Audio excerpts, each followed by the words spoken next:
bunch of walk-on freshmen, which is cool because I was also a walk-on, and so it's added like a unique perspective to the team. Tom, another one of our captains, does a really good job of incorporating kind of like heavier conditioning into the first half of practice, which is hard during, but I think is better for our team overall. Yeah, so we have lost some really strong members of our team, but we did a lot of recruiting, and so kind of this year we're working on rebuilding the women's team and kind of having strength in all these different squads and kind of teaching these new people how to have leadership positions. I think it's going to be a really good season. So far, the work ethic. Over the summer, we sent a lot of emails laying down the ground rules, and everyone here showed up to work. They showed up on the same page, and we're all working hard. We all deserve it, and now we just have to go out and get it. So for short term, we have a tournament coming up right next week. It's the big one.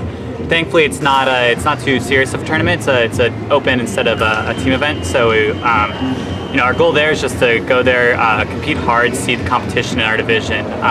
Then long-term goal, I know a lot of people on the team right now want to follow in John Alperstein's footsteps from last year and qualify for NCAA. So I think that would be a great goal for a lot of people here.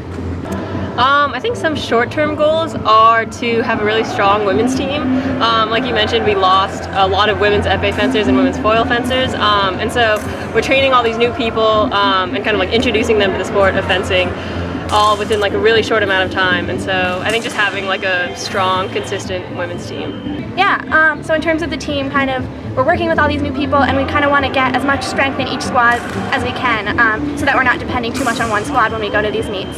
And I think we have some really great new people who are catching on really fast, and so it's going to be pretty, I think, easy to kind of develop this strength. So we want to win the NEIFC, so we had a lot of improvement. We had a great showing at the New England Championships with the different squads. Foil squad came in first, so we represented. Épée had an amazing showing as well, and Saber's always bringing it too.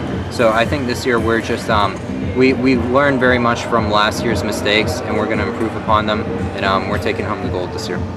So actually, one interesting thing about this year's team, there's like a lot of seniors on the team, and there's a lot of freshmen on the team.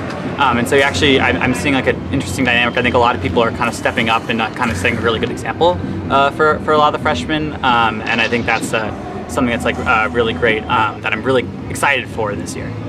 Kind of parts of the team dynamic have stayed the same. We've always had a really close team, and it's been really great to kind of get to know everyone throughout the year. Some people have left and new people have come, but yeah, we've definitely stayed pretty close, so it's been nice.